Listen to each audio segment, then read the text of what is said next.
3000 anos, um povo misterioso prosperava na Itália.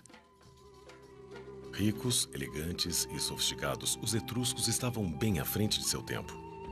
Eles não pareciam ter aquelas inibições sociais com as quais nos preocupamos. Eles adoravam banquetes e festas, beber e dançar. Os etruscos ensinaram os franceses, que na época eram os gauleses, a beber vinho. E diziam que suas mulheres entregavam-se ao amor livremente. Os gregos achavam que havia muita promiscuidade. Suas frotas de supernavios os transformavam em negociantes implacáveis. Eram guerreiros ferozes e sanguinários na batalha. As imagens etruscas presentes nas tumbas são cheias de sacrifícios de sangue. O ouro e a prata fizeram dos etruscos homens ricos, e eles esbanjavam essa riqueza em esportes espetaculares e em obras de arte fabulosas. Seu mundo parecia um paraíso, mas estava condenado. Os sacerdotes etruscos previram que sua civilização duraria apenas 1000 anos. E era verdade. 100 anos antes do nascimento de Cristo, esse mundo extraordinário desapareceu. O que aconteceu com essa grande civilização que abriu caminho para o poderoso Império Romano? Onde estão os etruscos agora? Os prazeres do mundo antigo. Esta paisagem idílica na Itália Central já foi a terra natal dos antigos etruscos, a Etrúria. Foram eles que drenaram os pântanos e derrubaram as florestas, escavaram canais e construíram estradas, esculpindo a paisagem que os italianos agora chamam de Toscana. As cidades etruscas, no alto das colinas, já dominaram toda esta região. Hoje há poucas evidências dessas fortalezas etruscas. Elas foram soterradas por 2000 anos de edificações romanas e medievais. Os romanos são vistos como a maior superpotência do mundo antigo. Contudo, sem os etruscos, Roma não teria existido. Foram eles que puseram Roma no seu caminho para a glória e demarcaram seus limites. Com uma extraordinária habilidade para a engenharia, eles a transformaram de um vilarejo pantanoso numa cidade importante. Quando a Etrúria foi finalmente engolida pelo poderoso Império Romano, Roma absorveu a cultura etrusca e a reclamou para si. Eles foram a primeira alta civilização da Península Itálica. Eles transmitiram aos romanos uma série de aspectos da sua própria cultura e que foram passados adiante pelos romanos por toda a Europa. E em muitos locais sobrevivem até hoje, embora nunca sejam reconhecidos como etruscos. Podemos apontar muitas coisas que influenciaram nossa cultura, que vieram dos etruscos, até mesmo aquilo que chamamos de numerais romanos, que, na verdade, eram numerais etruscos. Copiados pelos romanos dos etruscos e depois herdados por nós. Jamais saberemos o quanto de nós realmente é etrusco. O nosso alfabeto, algumas palavras que usamos, algumas bem importantes como persona, personalidade, nós não teríamos se não fosse pela complexidade da cultura etrusca. O mundo perdido dos etruscos agora é visto como uma das maiores civilizações conhecidas, igual em importância à antiga Grécia e ao Egito.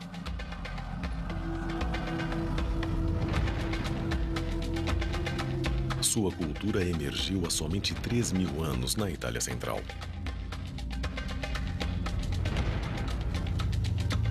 Os primeiros etruscos viviam em aldeias, em cabanas toscas da Idade do Bronze. Eles exploraram o solo rico da Etrúria, as vastas florestas e os mares férteis, domando o mundo natural à sua volta. Com armas de bronze, eles abriram caminho à força, dominando toda a região. O índice de desenvolvimento era espetacular. Os autores antigos os rotularam de recém-chegados exóticos e alegaram que eram estrangeiros do leste. Para um autor grego ou romano, a ideia era: vocês não se parecem conosco, não falam como nós. Vocês não são daqui. De onde vocês vieram? De onde os etruscos vieram ainda permanece um mistério. O que importa é que a cultura etrusca se formou em solo italiano. Não importa de onde eles vieram originalmente, o mesmo se deu com os romanos. A cultura romana se formou aqui, então ela é italiana, embora possa ter vindo de outro lugar. O que intrigava os antigos era o fato de, num espaço de algumas centenas de anos, os etruscos emergirem como a economia de crescimento mais rápido do mundo mediterrâneo. Mas agora não há nenhum mistério sobre a forma como os etruscos ficaram tão ricos. A terra sob seus pés estava cheia de tesouros.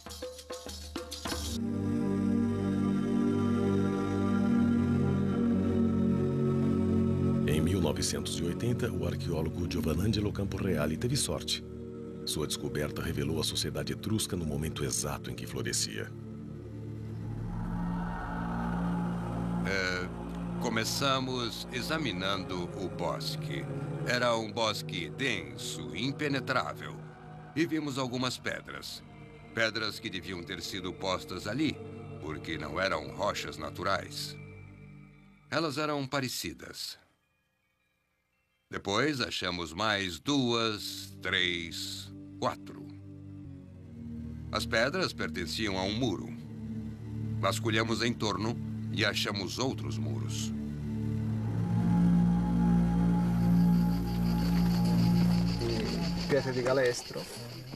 O professor havia se deparado com a mais completa cidade etrusca já encontrada. Abandonada de forma misteriosa, sem haver outra construção em cima, ela ficou milagrosamente preservada sob a densa floresta. Durante 20 anos, este local deu aos arqueólogos uma ideia de um mundo antigo. Tratava-se de um grande assentamento, 2 vilas imponentes cercadas por um complexo de casas menores. Uma vila em particular constituiu-se numa rica fonte de achados. Foram encontrados pesos de pedras. Eles faziam parte de um tear manual, provavelmente usado pelos escravos da casa para afiar a lã fina para as roupas de inverno.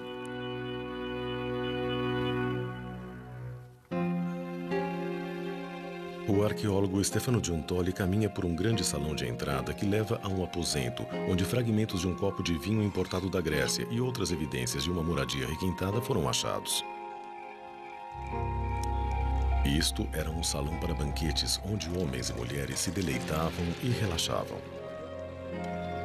Devia ser decorado com afrescos suntuosos e objetos preciosos. Os aristocratas etruscos que viviam aqui viviam bem.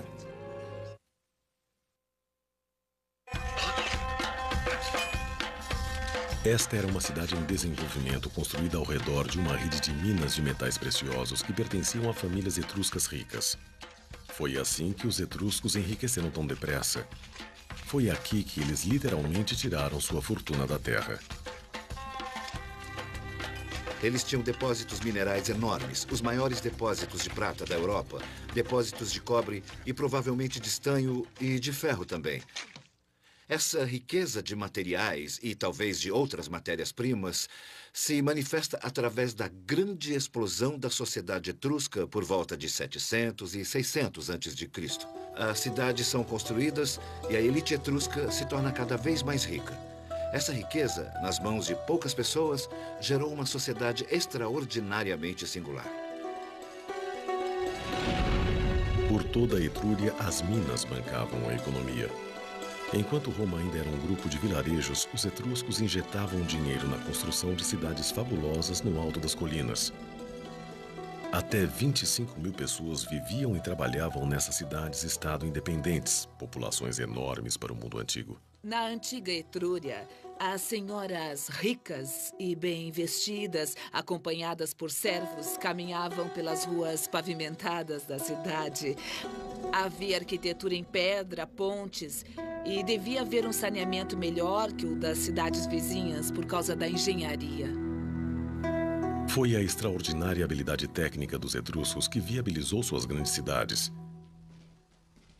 Como as cidades modernas, elas foram construídas em setores, com água corrente e sistema de esgoto. Sob a atual Orvieto, grandes tanques d'água que foram escavados à mão há 2.500 anos ainda estão intactos. Com a mineração, os etruscos ficaram ricos, mas foram os desenvolvimentos técnicos que impulsionaram a Revolução Industrial. O metal que lhes proporcionou esse grande salto foi o ferro. Com a descoberta do ferro, eles puderam construir ferramentas que viabilizaram a agricultura intensiva. Por exemplo, o arado e o machado. E assim, mais terra foi cultivada. As árvores foram cortadas e a terra pôde produzir mais de uma colheita por ano. Eles começaram a produzir ferramentas de ferro para uso doméstico e, sem dúvida, tudo isso gerou uma autêntica revolução cultural. Apenas 500 anos após os etruscos terem emergido no século VI a.C., os chefes daquelas aldeias com cabanas toscas haviam se tornado aristocratas, proprietários de terras e minas. Também havia uma nova classe média composta por artesãos, mercadores e comerciantes. Eles viviam na boa vida enquanto seus escravos faziam um trabalho pesado. Os escravos etruscos, embora ainda pertencessem a seus donos, também levavam uma boa vida. Um dos antigos autores gregos menciona: alguns desses etruscos são tão ricos que tratam seus escravos como se fossem homens livres. Eles possuem suas próprias casas, roupas boas e dirigem negócios. É um tipo diferente de escravidão, difícil de entender no mundo moderno. A rica classe aristocrata gastava seu dinheiro em arte. A arte etrusca ainda é seu legado mais extraordinário. Através dela, podemos viajar no tempo. Há muitas cenas diferentes que mostram a vida diária dos etruscos. Vemos as pessoas em banquetes, jantando, dançando, pessoas ouvindo música ou tocando instrumentos musicais e jogando. Vemos pessoas se amando, usando trajes diferentes, roupas diferentes. Seus vizinhos sentiam inveja e zombavam da ostentação vulgar de riqueza dos etruscos. Com certeza, os competidores gregos dos etruscos achavam que eles tinham demais. E os acusavam de esbanjadores, dizendo: os etruscos prestam muita atenção ao seu próprio conforto e bem-estar. Sem a arte, saberíamos muito pouco sobre o pensamento etrusco e como eles viviam. Há milhares de inscrições etruscas, mas nenhum de seus livros sobreviveu. Dizem que a história é sempre escrita pelos vencedores, e até agora a história dos etruscos só foi contada por seus inimigos, os gregos e os romanos. Eles diziam que as mulheres etruscas eram permissivas em relação a favores sexuais e tinham relações sexuais com seus escravos. Os gregos os acusavam de fazer sacrifícios humanos e pirataria. Os romanos diziam que os etruscos eram muito supersticiosos, obcecados em tentar prever a vontade de seus deuses. Quanto disso seria verdade? Temos de bancar o detetive, comparar um pequeno indício extraído de um escritor greco-romano com algo que foi escavado. É uma grande tragédia termos perdido a literatura etrusca. Sem dúvida, se tivéssemos alguns de seus livros, isso mudaria completamente nossa visão sobre eles. Nossa visão dos etruscos torna-se bem mais clara através de outro aspecto surpreendente de sua cultura. Eles eram muito religiosos e acreditavam que a boa vida duraria por toda a eternidade. Há 60 anos, arqueólogos italianos descobriram tumbas não violadas no litoral, perto de Tarquínia. Eles usaram sondas sísmicas e periscópios para examinar as tumbas subterrâneas ocultas há milhares de anos.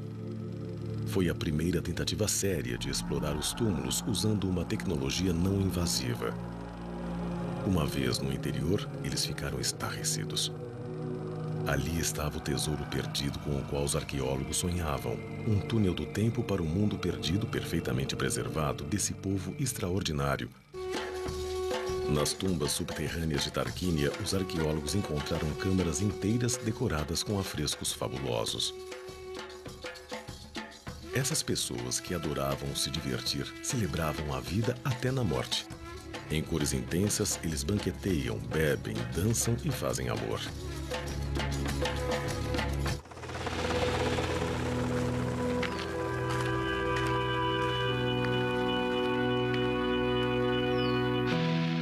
Os etruscos construíram grandes cidades para seus mortos.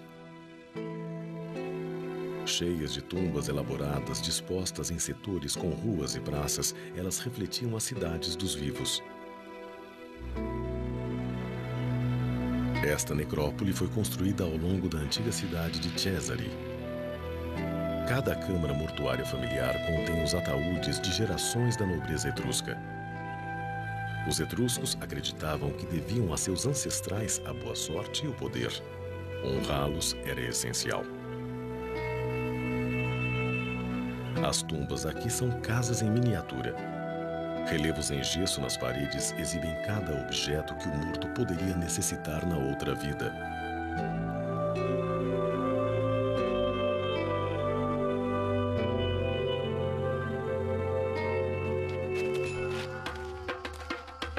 Sabemos, através das pinturas nas tumbas, que um funeral nobre era um evento dramático e colorido, uma espécie de celebração. Os etruscos acreditavam que a morte era um novo começo. A vida foi boa, mas a morte ia ser ainda melhor porque seria desfrutada na companhia dos deuses.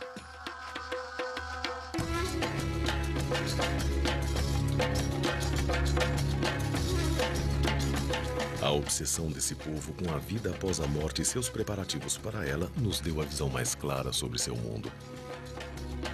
Quase tudo que sabemos sobre os etruscos foi obtido através dos objetos que vieram das tumbas. Quase tudo que você vê nos museus veio das tumbas aristocratas. As pessoas eram enterradas com coleções elaboradas em cerâmica e bronze e, às vezes, armaduras e armas para os homens.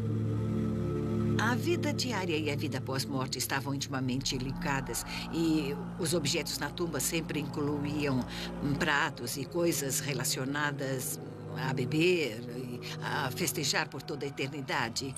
Também haviam sofás onde eles poderiam se reclinar e dormir felizes, usando roupas finas e joias, ostentando os símbolos de seus status. Nenhuma mulher etrusca de respeito iria ao encontro dos deuses sem pelo menos um espelho de bronze polido. Milhares desses objetos delicados, exclusivamente etruscos, foram achados nesses túmulos. Originalmente, esses espelhos eram brilhantes e refletiam o rosto do indivíduo que usava de um lado e, ao ser virado, havia do outro lado uma superfície côncava ornamentada. Era muito comum usarem um adorno chamado laça. É uma figura particularmente etrusca e há uma representada bem aqui neste espelho. É uma figura feminina nua com asas e carregando um vidro de perfume. É uma espécie de espírito dos adornos que acompanha a senhora na vida após a morte para lhe oferecer perfume durante toda a eternidade. A morte era um estado chamado de animalis, que significava tornar-se um deus espiritual. Para os etruscos, os ancestrais ainda viviam, mas no céu. Temos a ideia de que eles consideravam a vida após a morte como um lugar maravilhoso. Era ótimo ir para o além. Depois, essas pessoas eram veneradas como os ancestrais. Eram consideradas os próprios deuses.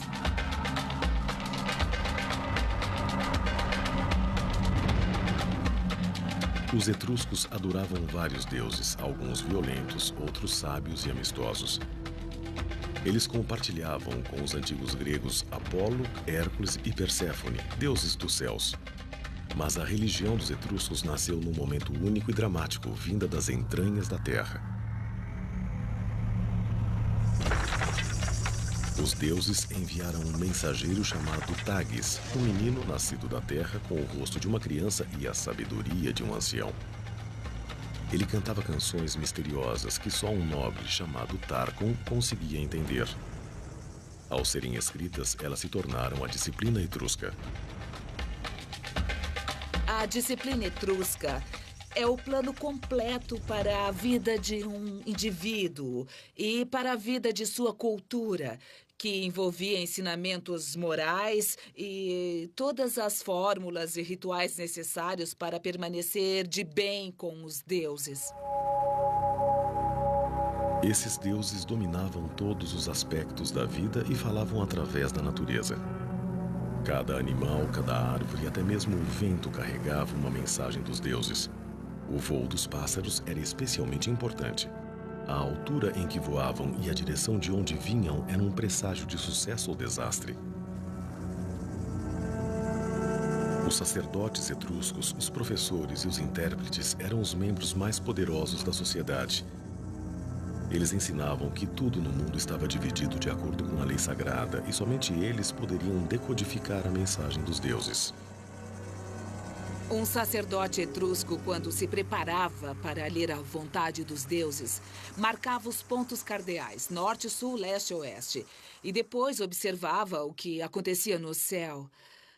O quadrante do céu, o setor onde aparecesse uma ave, um raio ou qualquer outra coisa, lhe diria qual deus era responsável por aquilo.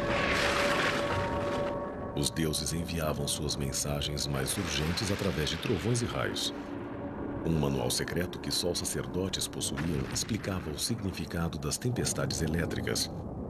Chamado de calendário brontoscópico, é um dos poucos textos etruscos que sobreviveram. É um documento completo para todos os dias do ano. Funciona perfeitamente. Se trovejar, você procura aquela data no livro.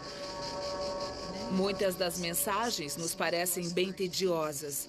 Se trovejar hoje, a colheita de cevada será boa. E outras são bem racistas. No dia 19 de agosto, por exemplo, se trovejar, as mulheres e os escravos terão coragem de cometer assassinatos.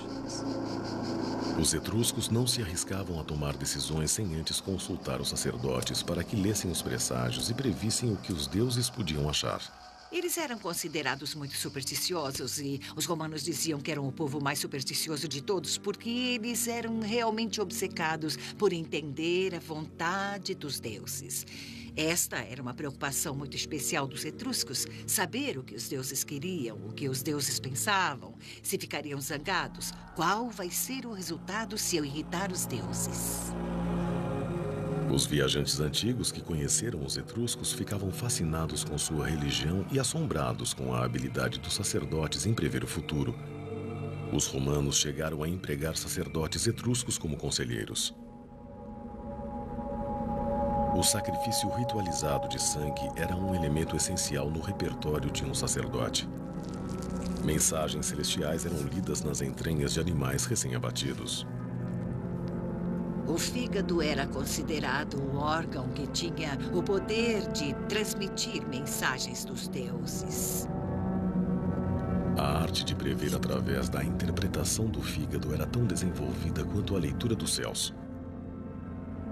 Os sacerdotes analisavam os fígados, adivinhando através de marcas ou manchas a escrita dos deuses. Este modelo de fígado foi encontrado no túmulo de um sacerdote. Provavelmente foi usado para ensinar os novos sacerdotes a interpretar a vontade dos deuses. Linhas limites separam as esferas de cada divindade, dizendo ao sacerdote quem está falando. As leituras e as previsões aconteciam nos templos etruscos que dominavam a paisagem. Este templo era o centro de comando. Daqui, os sacerdotes examinavam os céus, executavam os sacrifícios e depois traduziam a vontade dos deuses para cada aspecto da vida, grande ou pequeno. A elite etrusca era uma espécie de teocracia. Eles eram sacerdotes, tiranos que controlavam a população através da religião. Essa espécie de centro cerimonial ficava no coração do poder etrusco, da cultura etrusca. Em época de crise, fome, doença ou guerra, os sacerdotes podiam até exigir o sacrifício máximo: uma vida humana. O sacrifício humano era uma possibilidade, mas não a prova concreta ainda. Porém, as imagens etruscas, as imagens das tumbas estão repletas de sacrifícios de sangue. O sacrifício de prisioneiros, esse tipo de coisa. Talvez ocorresse um sacrifício humano pelo menos de vez em quando. Os gregos acusavam os etruscos de serem tiranos e piratas. Sabemos através de seus relatos que eram guerreiros cruéis e massacravam centenas de prisioneiros. Os etruscos estavam constantemente em guerra com seus rivais de negócios. Porém, novas descobertas perto do litoral da Itália provam que eles eram os mais cobiçados parceiros comerciais de toda a região.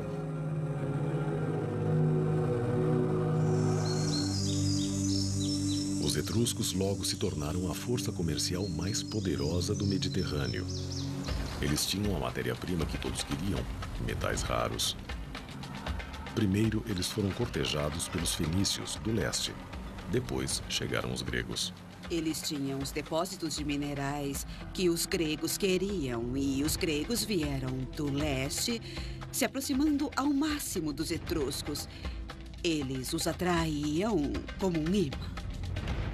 No século VIII a.C., os comerciantes da Grécia se uniram a outros do leste, criando um entreposto comercial na ilha de Pitecússai.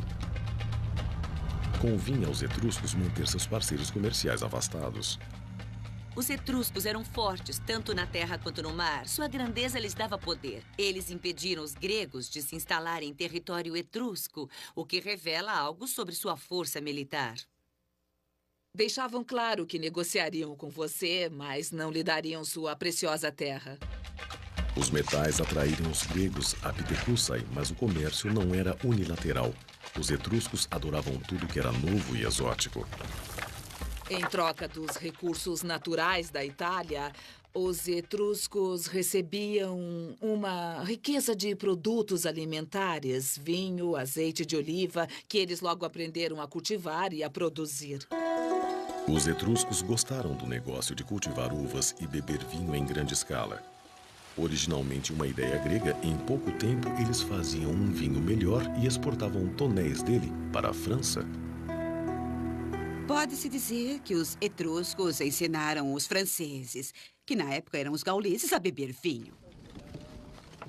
Escavações feitas em La Ciotat, perto de Nice, no sul da França, desenterraram um forte etrusco com uma rede de depósitos capazes de guardar grandes carregamentos de vinho.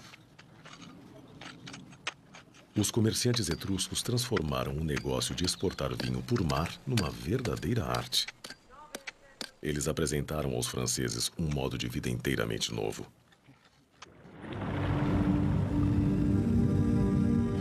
Hoje podemos ver como era importante o comércio de vinho. Um navio encontrado ao largo da costa francesa permaneceu enterrado na lama por 2.500 anos. Este cargueiro levava 30 toneladas de vinho.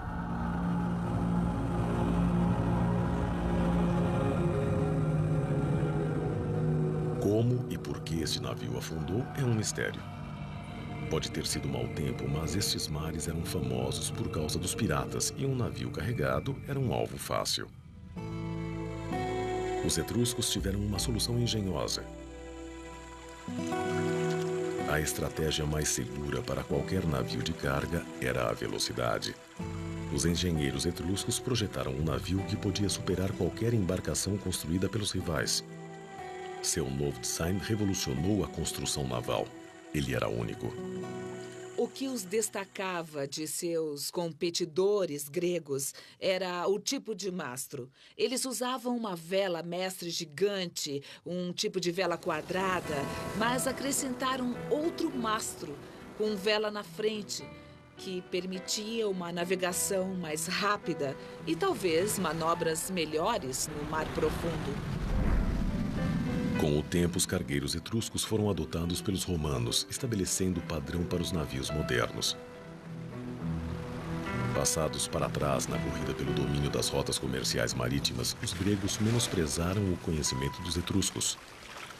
Os gregos tinham interesse em classificar os etruscos como os bárbaros, como piratas, quando, na verdade, os etruscos faziam exatamente o que os gregos também faziam. Os etruscos e os gregos continuaram a negociar, sem ligar para as opiniões mútuas. Nenhuma casa rica na Etrúria era completa sem a bela cerâmica ornamental feita pelos gregos. Aliás, foram achados tantos vasos gregos na Etrúria que foram considerados como sendo etruscos. No centro de comércio em Pitecússai não se comercializava apenas objetos de luxo, também se trocava ideias. Uma grande e nova ideia foi o alfabeto. Os etruscos foram dos primeiros povos da Itália a adquirir o alfabeto. Eles o receberam de colonizadores gregos. A língua em si é uma questão separada. O alfabeto, na qual foi escrita, foi emprestado dos gregos pelos etruscos e imediatamente modificado por sons que eles conseguiam produzir e os gregos não, e vice-versa. E esse alfabeto fez parte do legado que eles transmitiram aos romanos. Depois, os comerciantes etruscos descobriram um paraíso incrível a leste do Mediterrâneo e da terra da Assíria.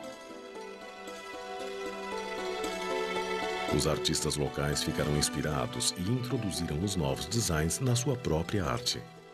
Os leões não pertencem à Itália, mas foram definitivamente adotados pelos etruscos. Eles são consumidores, recebendo todos esses produtos, mas da noite para o dia, seus próprios artistas os integram a um estilo crescente de arte nativa. Os etruscos absorviam as ideias artísticas de fora e rapidamente as superavam. Agora, essas obras de arte funcionam como registro da sociedade etrusca.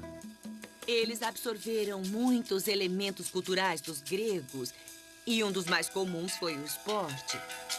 Nas pinturas das tumbas, vemos que eles tinham competições esportivas muito similares às dos gregos. Havia lançamento de disco, de dardo, boxe, luta livre. Os etruscos participavam desses jogos, de alguns deles só por divertimento. Mas eles também disputavam competições físicas mais violentas que envolviam homem contra animais e homem contra homem. Eles desenvolveram o ritual sangrento do combate entre gladiadores e o introduziram em Roma.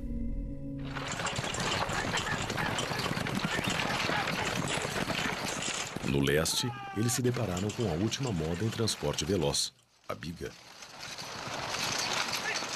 Foram os etruscos que inventaram o esporte eletrizante de corrida de bigas e construíram um novo estádio para isso em Roma, os Circus Maximus. Originalmente feitas para os nobres na opulenta Etrúria, logo todos estavam se deslocando em bigas. Coisas que eram prerrogativas do rei no Oriente Próximo agora assumem conotações mais gerais. E o banquete é talvez o mais conhecido desses costumes, do qual um grande rei do Oriente Próximo declinaria para brindar com seus guerreiros. Mas agora, cada guerreiro da cidade etrusca espera se juntar ao banquete cívico. Os etruscos apreciavam os banquetes originais e diferentes. Eles inventaram os banquetes mistos, onde as mulheres bebiam vinho e se deitavam ao lado de homens. Esta mistura pública dos sexos horrorizava seus vizinhos e não era a única coisa sobre as mulheres etruscas que chocava os gregos e romanos. Para seus vizinhos, as mulheres etruscas eram extremamente liberais. Um viajante grego que escreveu no século IV a.C. descreveu seus hábitos. As mulheres etruscas jantam com qualquer homem que esteja presente.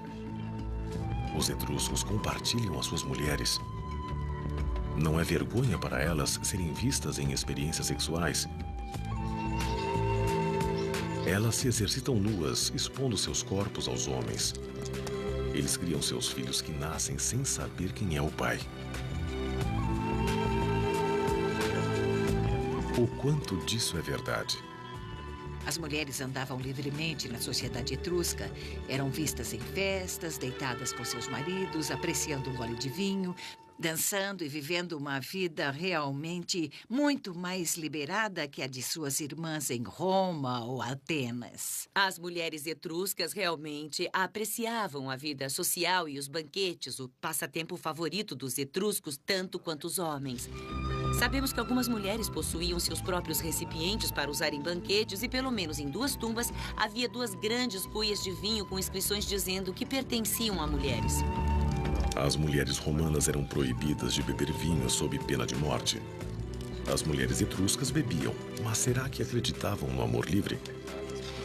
Há uma referência aos etruscos feita pelo historiador grego Theopolcus. Ele estava acostumado ao simpósio que tinha apenas homens e prostitutas. E a ideia de que as mulheres se deitassem com seus maridos nos banquetes o deixava chocado. Ele considerava essas mulheres prostitutas. Os gregos provavelmente viram imagens de mulheres comendo ao lado de seus maridos e pensaram numa orgia. Mas não há provas. Esse é o tipo de coisa que os inimigos dizem de você.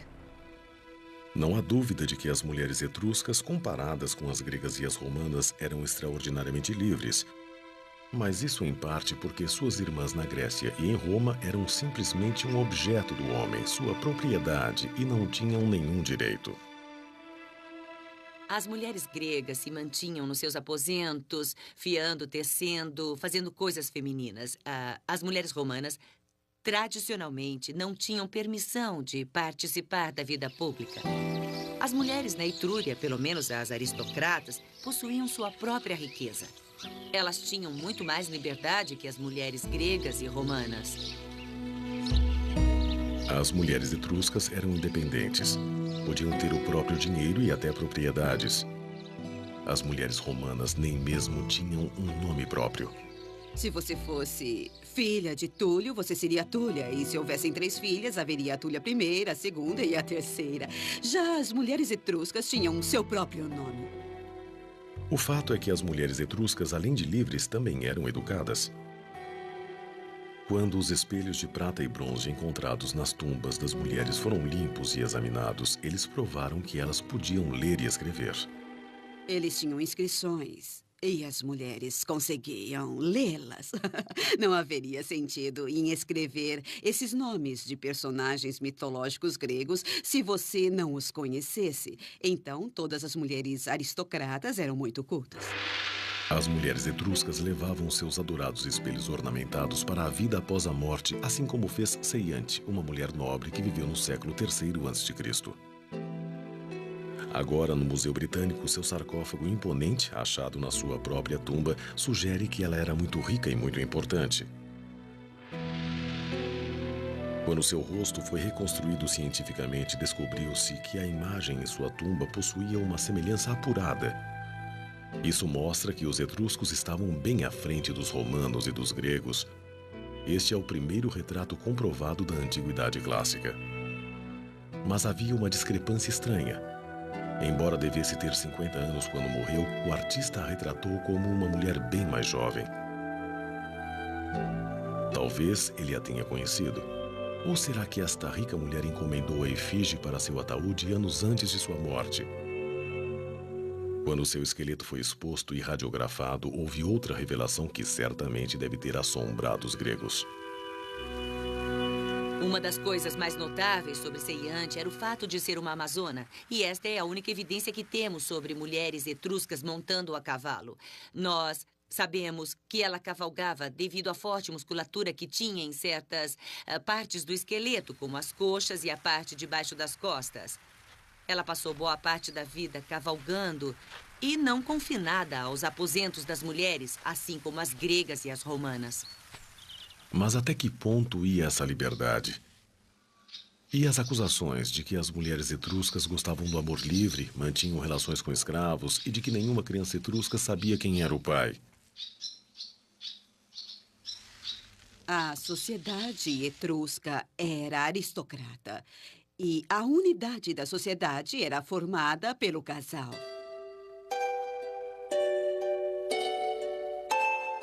O casal aparece repetidamente durante os 1000 anos da história etrusca, do começo ao fim.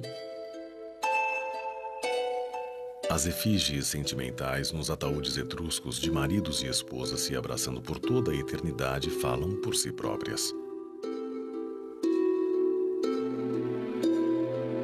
Imagens em objetos nas tumbas, na cerâmica e nos afrescos celebram o casal. Será que os etruscos, que gastavam tanto dinheiro e energia honrando seus ancestrais, não se importariam em saber quem era o pai de seus filhos? Isso não foi comprovado pelos indícios arqueológicos. Todas as pessoas comemoravam fazendo uma oferenda aos deuses em suas tumbas ou sarcófagos. e identificavam seus nomes e depois davam os nomes dos pais. Então, o que houve com os etruscos? Um povo que parecia tão equilibrado, confiante e liberal.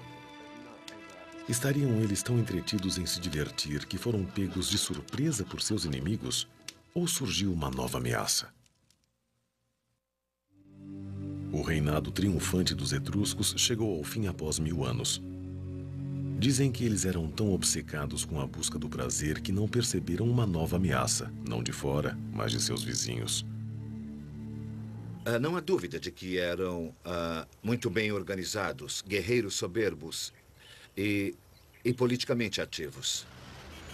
No século VIII a.C., no alvorecer da história romana, os sacerdotes etruscos decretaram seus limites.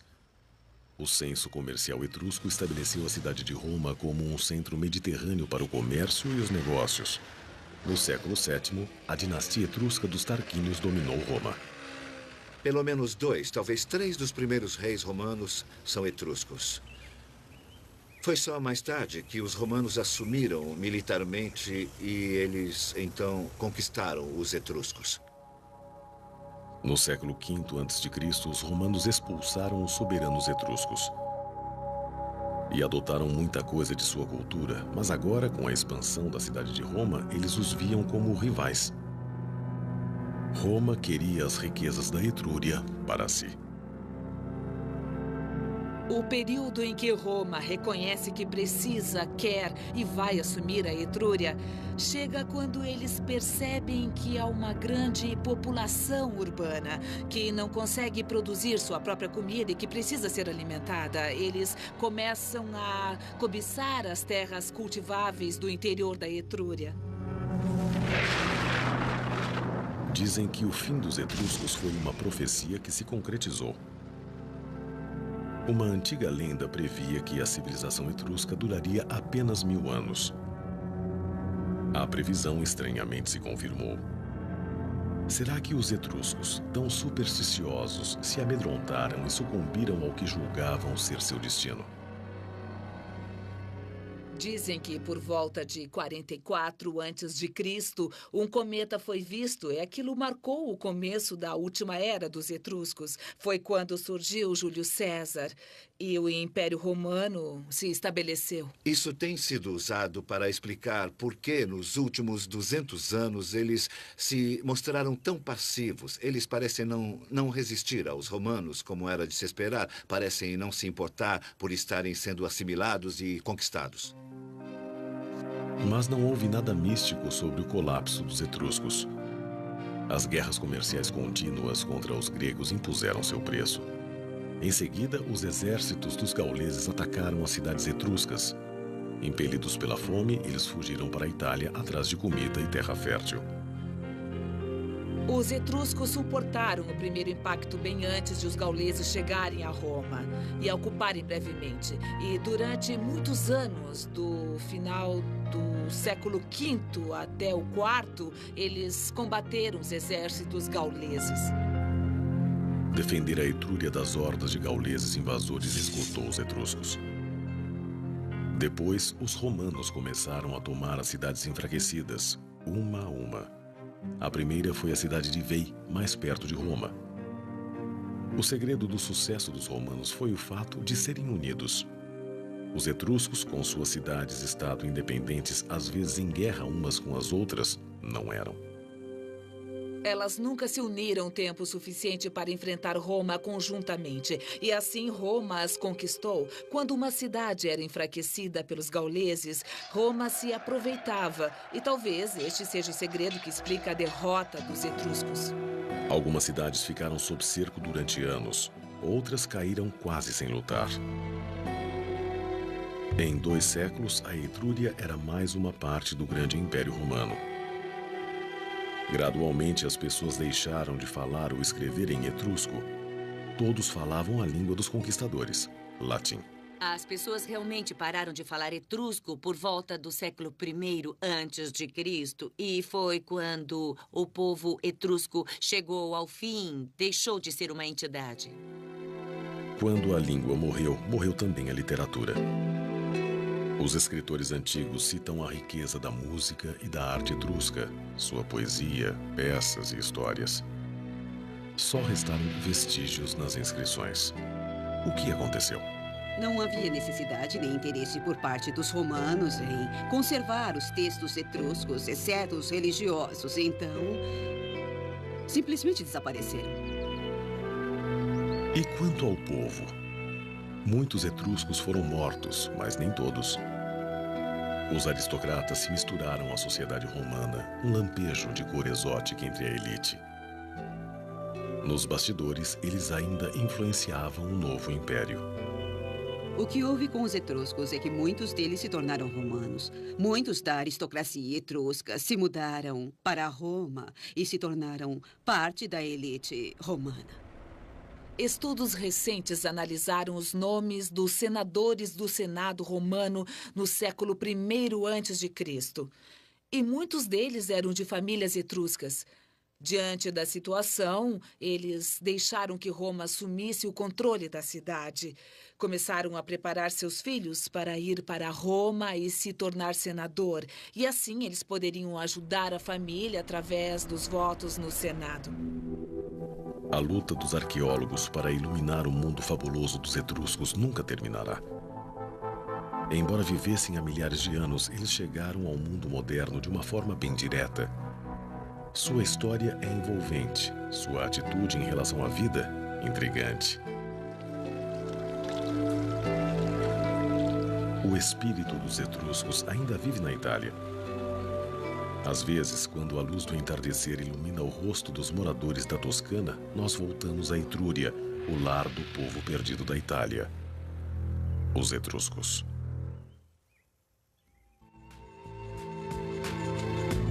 Versão brasileira, DPN Santos.